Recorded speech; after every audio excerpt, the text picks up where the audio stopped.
So it's 9:30 at night, still at the shop. I'm thinking about some things, and I think about you guys. I think about the consumer that has to, get the $50,000 loans for the vehicles and has to maintenance the vehicles. All the stress you guys have to go through when you come to get your vehicles fixed, not knowing who to trust and where to go and what online source you can get your information from. Are they going to have the right tech working on your vehicle when it goes to the dealership? Are they going to have the right tech working on your vehicle when it comes to, the independent shop? Is the person working on your vehicle going to be knowledgeable enough and up to speed with the new vehicles? I get it. It's frustrating. It's consuming. It's stressful. A lot of you are thinking, why even invest in a new car? I've got a vehicle that's 10, 15 years old and it's running fine. It's stressful, man. It is very stressful. And why I feel this way right now, or why I feel like I want to come across with this message right now, I don't know. I just feel like maybe it has to be said. I'm in my thoughts right now. I'm thinking about every single technician at the dealership. I'm thinking about our diesel tech and how he's a powerhouse and what he does, and how we've got multiple engine and transmission builders and stuff here that are just a powerhouse on what they do, and how us down here at the other end of the shop, we're powerhouses when it comes to recalls and electronics and looking at new vehicles and finding new problems and drivability concerns and stuff like that, and how each person serves a purpose, and how each one of us want to work with each other and feed off each other. All I can do is tell you how this shop works, and I know not every shop works this way. I know not every shop is as in tune with what happens here. I care about my company. I care about the manufacturer. I care about what I do every single day. I care about the life that I live, and I care about you guys. I want to introduce to you the people that work here, through my eyes and through my words. The guy that works over here, the dark area right now, the diesel guy, his name is Jared. The guy will work on literally anything. 6 liters, 7.3s, old IDIs, 460s, 6.4s, 6.0s, 6.7s. He's an amazing tech. He knows his stuff. He's really good. He comes from the independent world his whole life. BMW, Mercedes, Jaguar, Toyota, Nissan. The guy's my age, 35 years old. He's been in the business since he was a teenager, and he's worked his way up. He's an amazing tech. I know this guy. I spent a lot of time with this guy. I've been stressed a lot with this guy. And we got Brian over here. Brian, he's an amazing gas guy, drivability guy. He's just, you tell him what to do and he just does it guy. He's a very, very reliable worker. And you come on down here, we got Joe. Joe has been in the business for 12, 13 years now. He started out as a lube tech. Now he's a master tech here at the dealership. He spends a lot of time trying to deal with annoying concerns and stuff that you can't just duplicate right away. He understands that no problem found is not an acceptable reason every time the vehicle comes in, and just doesn't want to exhaust giving, or doesn't want to just give the customer the vehicle back without knowing that he's done everything that he possibly can to confirm the customer's concern and what they're hearing. It hurts us when we have to give a vehicle back without trying everything that we can, and sometimes even having the vehicle for days, and it upsets the customer. The stressful situations we have to put ourselves through to make sure that we get you covered, so you're not coming out of pocket a lot of money, and the warranty company is paying for it, and it minimizes even more stress that you have to deal with on top of the vehicle being down. I'm the next guy down the line on this side of the shop. Recalls, drivability, electrical concerns, engine diagnostics, tear downs, rebuilds, stuff like that, where I'm super involved. And we come over here, dude, amazing guy. Transmission rebuilds, engine stuff, heavy work this guy gets himself. Even if he doesn't do it, he gets it done. Amazing guy, always to work early every single day, always trying to push to get the job done, trying to stay on track even when they're overloading him, knowing what customers were here first and what customers need to get their vehicles fixed first because they were in line first, and tries not to let that stuff slip. Then we got Rob. Rob is, I don't know what the guy doesn't do. He's been in the field for 35 years now. Still got a lot of energy, still looks very young. Really concerned with getting everything taken care of that he possibly can, getting everything documented that he possibly can, making sure that there's a paper trail that carries along with the customer as much as he possibly can get taken care of, so that customer's taken care of. We go on down here. Ron, been in the field for a long time, close to retiring, and an amazing guy. Tries to take care of as much as he can as well. Really cares about the customer. Really wants to have everything taken care of, really wants the technicians to get paid and taken care of as well as the customers taken care of. And then we got our trans guy, senior master, multiple senior master guy that rebuilds transmissions for multiple different dealerships. Not just us. There's been times where other trans guys have dropped from other shops to take better jobs or go to fleet jobs, and those trans guys bring their transmission, or those dealerships bring their transmissions here. And he does the warranty work on them. You know, we care. And a lot of people give us, they think that we're just out to get them. We really do care. We're one of those dealerships where it's not just a job, it's our livelihood. And we wouldn't make the money that we make or have the job or the opportunity that we have if it wasn't for you bringing your vehicle in, if it wasn't for the flaw that a manufacturer put in a vehicle. You know, we got senior service writers and stuff that have been in the business for a long time. Service writers that have been in management positions in shops before and stuff, that had enough of the stress, they wanted to try something else out. One of our parts guys was a service manager at another dealership and a tech back in the day. It's stressful, man. Having to get through everything and make sure you're taken care of and you're safe in your vehicle. It's stressful. Being on this concrete all day, working from 7:30, 8 o'clock in the morning until 9, 10, 11 o'clock at night sometimes.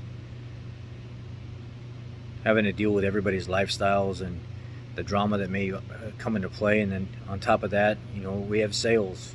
The sales department has to use us heavily to fit the vehicles in, that maybe there's something wrong with the vehicle that wasn't caught when it was inspected and stuff like that. It's stressful. But we really do care. Now, I can't say every place that you're going to go cares as much as we do. But this dealership that we work for, this auto group that we work for, it's not the same as every other group out there. These people care. And they want the customers done right. They want good reviews. They want the people taken care of. They look at us as we're not just a number. They want their customers that come here to know that they're trying to do the best that they can to get them taken care of. Are there rocky patches along the way? Yes. Are there people that get upset with us because we can't find something, or we can't confirm something, or because transmissions are on back order, or PCMs are on back order? I came over here to this truck here, the 543 valve. You guys know the problems that we have with 543 valves. A lot of guys would shut down when they get into hard situations like this, but the camaraderie in the shop is so different that Brian came down here and said, "Rich, can you come down here and take a look at this with me? I know you're good at electrical issues and stuff like that, and gremlins that may cause a tech to fall on a job." And he wasn't too prideful to come down and say, "Hey, I need a hand." So I come down here and I'm looking at the truck with him, and he says, "I got a downstream O2 code on this truck." And I said, "Okay, what have you exhausted?" "I've done this, this, and this." So, "Okay, this is what I want to do with you. I want to get the power probe out. I'm actually going to disable, I'm going to pull the fuse out here, 20 amp fuse for the O2 sensors. I'm going to send power down this line, and I want to load test it on the other end. I want to verify this wire is good and it's not shorted somewhere." Well, I come over here and we start looking at this, and showing it's got ground, right? What happens when I apply power to it? That means pushing up on this.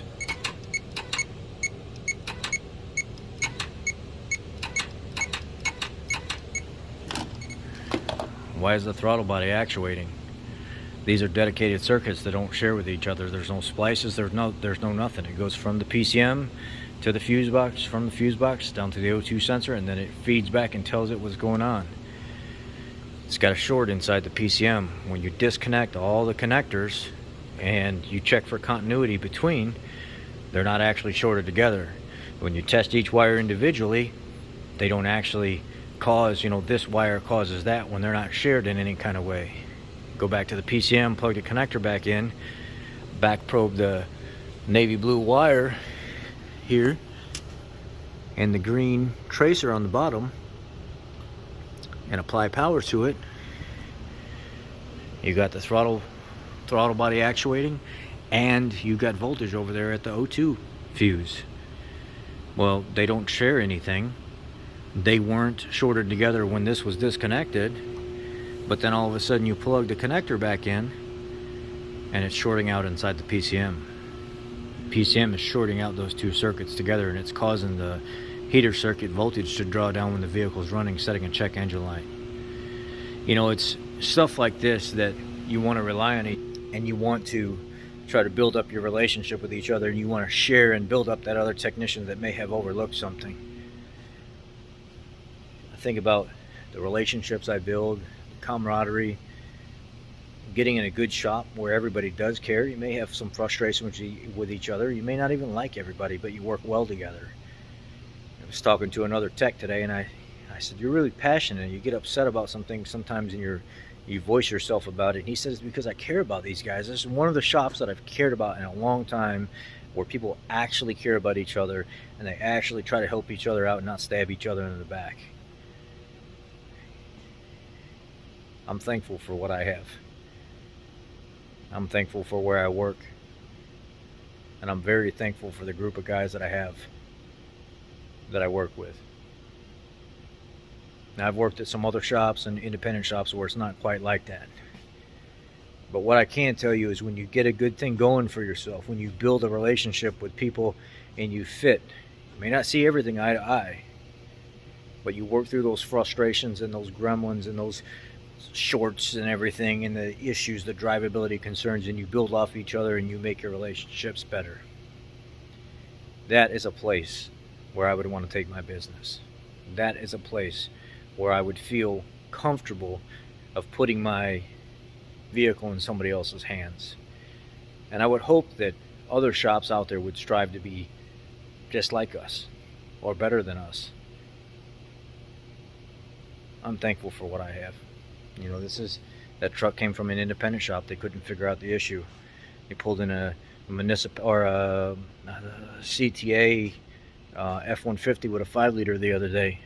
Went to 2 different independent shops. They couldn't find the issue. Came here. Our main engine guy over here, he was looking at it, and he was having some troubles, and he said, I know you've worked with this, you've done something with this before. And I said, yeah, you know what the problem is you're getting that whole entire bank on that 5-liter misfiring, and you're not finding any real hard concerns on why that whole bank would be misfiring. You checked ignition coils, you checked compression, you checked fuel, everything seems right. What's the one thing that motor has that can cause that? What if that throttle actuator, that high runner, low runner, and that long runner, low runner got stuck in between? And it was pulling 2 different air sources, and the programming wasn't quite seeing what it needed to see, as the actuator was pushing it down a short runner, but it was stuck in halfway into a long runner position. Getting too much air-fuel ratio is not right. It's going to cause that whole bank to misfire, right?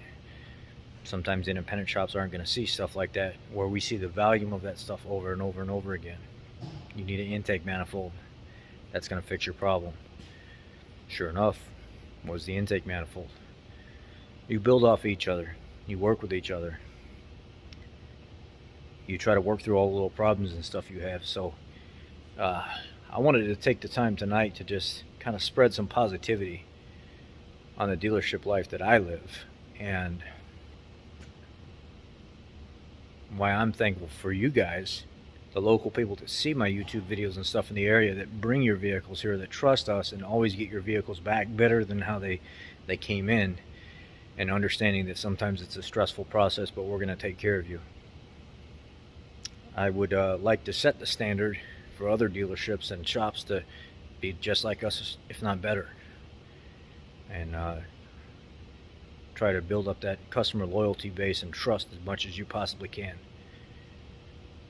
I don't know. I had one of those moments tonight where I wanted to share that with you guys and just open up to you and say thank you. Thank you for everything. I appreciate you guys. I love you all. Be blessed.